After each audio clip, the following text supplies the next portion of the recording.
বেরিয়ে পড়ছি আমি ঝাড়খণ্ডের উদ্দেশ্যে। বাড়ি থেকে আমি একাই চলে যাব গাইঘাটা। আমার গাড়িটা গাইঘাটাতে ড্রপ করবো সুদীপ্তর বাড়িতে। এবার যাব সুদীপ্তর গাড়িতে, যাব আমি, গোপাল আর সুদীপ্ত। গাইঘাটা থেকে তো ওরা মিট করবো আমরা তিনজনে একসঙ্গে। তো বেরিয়ে পড়ছি, আবার রাস্তায় কথা হবে। বাড়ি থেকে বেরিয়ে চলে এসেছি বন্ধুর গ্যারেজে, দেখা হয়ে গেছে বন্ধু সুদীপ্তর সাথে আর গোপালের সাথে।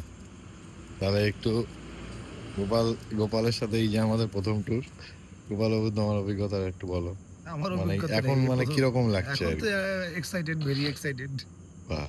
আরে বন্ধু এবার পাইলট হচ্ছে আমার বন্ধু, বন্ধুর গাড়িতেই যাওয়া হচ্ছে। বন্ধু বলো আমরা লাগছে? আমি আর দেবা একসাথে বিগত বহু ট্রিপ করেছি, বিগত 3-4 বছর আমরা ট্রিপ করেছি একসাথে।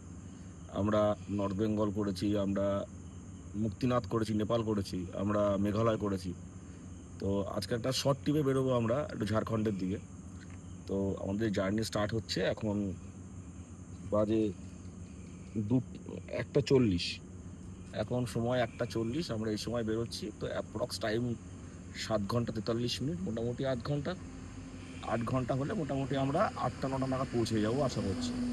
আমাদের নেক্সট ডেস্টিনেশন শক্তিগড়।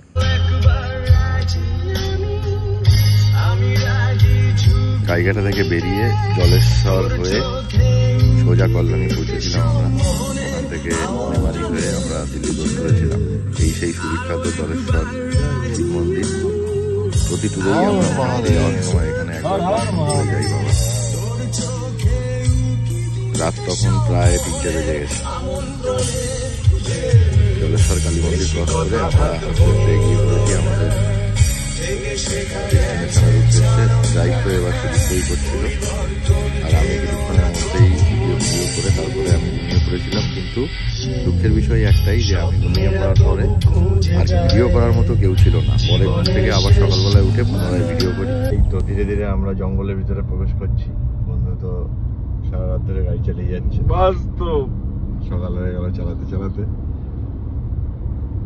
চাপ নেই। 93 এখনো কি করে জঙ্গলে ঢুকলাম।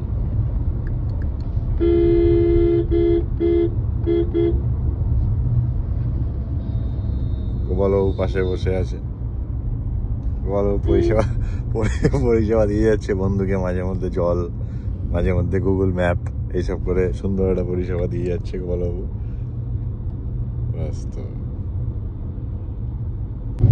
আমাদের আজকের সফর ঝাড়খণ্ডের চান্দিল, যেটি হচ্ছে পশ্চিমবঙ্গ আর পশ্চিমবঙ্গের বাঁকুড়া, আর ওদিকে হচ্ছে ঝাড়খণ্ডের চান্দিল, একেবারে বর্ডার এরিয়া। পশ্চিমবঙ্গের দিক থেকে বাঁকুড়া গেলে বাঁকুড়া ক্রস করেই সামনেই হচ্ছে ঝাড়খণ্ড, আর ঝাড়খণ্ডের সেই চান্দিলেই হচ্ছে আজকে আমাদের। গোপালবাবুর আবার এখানে একটু থারের ডিমান্ড এসে দেখছি। হাইওয়ে ছেড়ে আমরা একটু ছোট রাস্তায় ঢুকে পড়েছিলাম, আবার হাইওয়েতে উঠেই দেখি রাস্তাটা এতটাই উঁচু যে সামনে কিছু দেখাই যাচ্ছিল না, হঠাৎ করে উঁচু। তাও তো এখানে বন্ধুই বেশ ড্রাইভ করছিল সেফলি, বন্ধু হর্ন মারতে মারতে এগোচ্ছে। দেখতে পাচ্ছি একটা সুন্দর প্রাকৃতিক দৃশ্যের ভেতর দিয়ে আমরা যাচ্ছি। এত সুন্দর, আমি অ্যাকচুয়ালি বাইকেও এত রাইড করেছি আর গাড়িতেও রাইড করেছি, তবে আমি দেখেছি যে বাইকে হচ্ছে আমি নেচার টাচ করতে করতে যাচ্ছি, আর গাড়িতে হচ্ছে কি একটা বক্সের ভিতর দিয়ে আমাকে নিয়ে যাওয়া হচ্ছে, মানে নেচার থেকে আইসোলেট করে আমাকে নিয়ে যাওয়া হচ্ছে, এরকম একটা ব্যাপার। যাই হোক, তো আমরা এই সুতান ফরেস্টের ভেতর দিয়ে গিয়ে আমরা কাজটা মিটিয়ে আবার আমরা মোস্ট প্রবাবলি রাত্রে আমরা সুতান ফরেস্টেই ব্যাক করব। এখানেই আমরা নাইটটা স্টে করে কালকে আমাদের প্ল্যান, কালকে সকালে আমরা বেরিয়ে যাব। আমাদের আজকে কাজটা মিটে গেলে এখানে এসে রাত নাইট স্টে করে সকালে বেরোবো।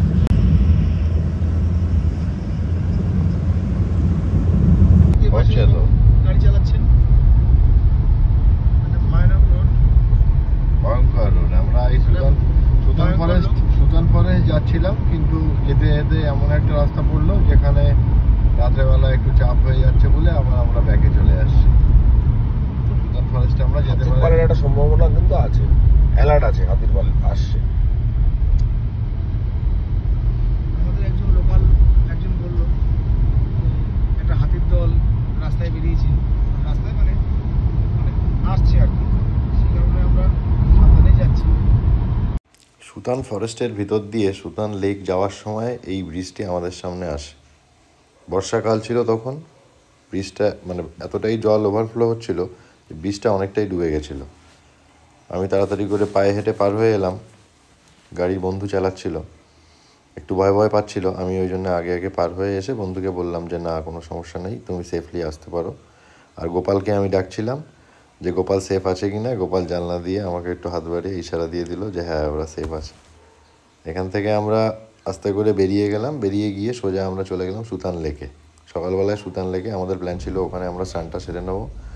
সুতান লেক থেকে স্নান সেরে আমরা হোটেলে আসবো, হোটেলে এসে আমাদের ব্রেকফাস্টটা করে আমরা সোজা বেরিয়ে আসবো বাড়ির উদ্দেশ্যে। এই যে আমরা আস্তে আস্তে সুতান লেকের দিকে ঢুকছি। লেকটা বেশ ভালোই ছিল, কোনো লোক ছিল না, একদম নিরিবিলি শান্ত। শুধু দুজন, একজন প্রেমিক একজন প্রেমিকা বসে প্রেম করছিল দেখলাম। আমাদের দেখে এরা একটু ইতস্তত বোধ হচ্ছিল, কিন্তু আবার চলে গেল। বন্ধু আবার এখানে আমাকে একটু ডিরেকশন দিচ্ছে ফটো তোলার, কীভাবে তুলতে হবে না হবে। লেকটা ভালোই লাগছে, বেশ ফাঁকাই ছিল পুরো।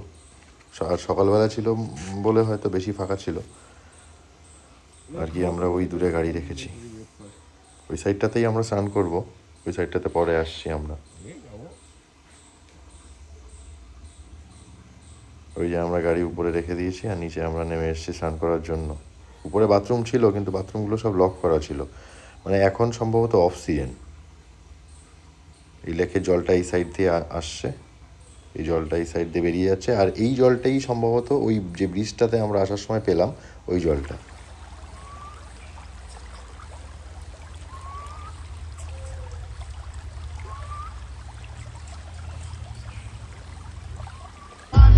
স্নান সেরে খাওয়া দাওয়া করে বেরিয়ে পড়েছি আমরা বাড়ির উদ্দেশ্যে।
তখন দুপুর প্রায় 2:30। আমাদের তো পেটে একেবারে ছুটোয় ডন দিচ্ছে, খেতেই হবে। খাওয়ার জন্য ঢুকে গেলাম এক জঙ্গলের ভিতরে, সেখানে দেখছি এলিফ্যান্ট ক্রসিং জোন দেখাচ্ছে। ফেরার সময় অ্যাকচুয়ালি আমাদের রুটটা ছিল ঝিলিমিলি থেকে রানীবাঁধ, রানীবাঁধ থেকে ঝাড়গ্রাম, রায়গঞ্জ হয়ে খড়গপুর, খড়গপুর থেকে কোলাঘাট, কোলাঘাট থেকে কলকাতা হয়ে মানে দক্ষিণেশ্বর হয়ে বারাসাত, বারাসাত থেকে হাবড়া, হাবড়া থেকে গাইঘাটা গিয়ে বন্ধুকে ড্রপ করে তারপরে আমি আমার বাড়িতে চলে এলাম। কিন্তু এই সময় দুপুরবেলা খাওয়ার সময় আমাদের, তখন আমরা ঝিলিমিলি ফরেস্টের ভিতর দিয়ে যাচ্ছি, যাওয়ার সময় আমাদের একটু দেশি মুরগি দেখে আমাদের বেশ দেশি মুরগি খাওয়ার প্ল্যান চেপেছিল।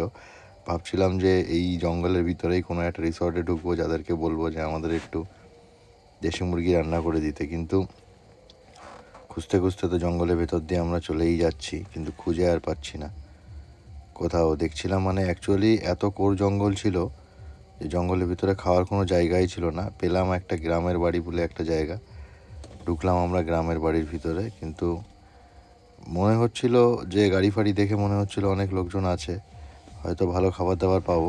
যাই দেখি গ্রামের বাড়ির ভিতরে গিয়ে একটু গ্রামের বাড়ির অভিজ্ঞতা নিয়ে আসি। কিন্তু ঢুকলাম, ঢুকে এখানে দেখছি চারিদিকেই বন্ধ। বন্ধ দেখে তো আর কিছু বুঝতেই পারছি না। জিজ্ঞেস করলাম রিসেপশনটা কোথায়, কথা বলবো কোথায়, সব বন্ধ, চারিদিকে সব বন্ধ। বাজে একটা এক্সপিরিয়েন্স, খুব বাজে একটা এক্সপিরিয়েন্স। এসেছিলাম খাবারের জন্য, কিন্তু খাবার নেই। 1.4 কিলোমিটার হাইওয়ে ছেড়ে চলে এসেছি খাবারের জন্য, কিন্তু এখানে কোনো খাবারই নেই। ব্যাড এক্সপিরিয়েন্স গ্রামের বাড়ির থেকে। চলে আসো গোপালবাবু। খাবার কিন্তু গ্রামের বাড়ি থেকে কিছুই পেলাম না। খাবার না পেয়ে বেরিয়ে এলাম সেই লোদাশনির ঘন জঙ্গলের ভিতর দিয়ে, যেখান থেকে শাল আর মহুয়া গাছ ভর্তি। মানে এই শাল আর মহুয়া গাছের বাগান কিন্তু সেই সুতান ফরেস্ট থেকে শুরু হয়েছে। পুরো রাস্তাটাই দেখলাম ম্যাক্সিমাম শাল আর মহুয়ারই ফরেস্ট। তো জঙ্গলের ভিতর দিয়ে আমাদের ইচ্ছা ছিল যে জঙ্গলি মুরগি খাবো, কিন্তু আলটিমেটলি কী হবে জানি না। তাও আমরা এখনও পর্যন্ত কিন্তু চেষ্টা চালিয়ে যাচ্ছি যেন কি জঙ্গলের ভিতরে যদি কোনো এরকম খাওয়ার জায়গা পাওয়া যায়।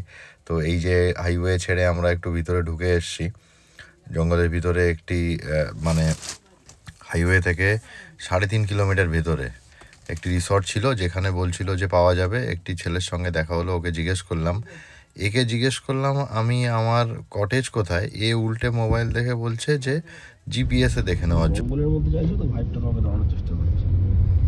লাঞ্চ করে এখান থেকে আমরা একটু হালকা হয়ে তারপরে আমি ড্রাইভার সিটে বসি বাড়ি আসা পর্যন্ত। এই কারণে এরপরের থেকে আর কোনো ভিডিও আর করাও হয়নি, আর কোনো ভিডিও আমার কাছে নেইও, তাই আর দিতেও পারছি না।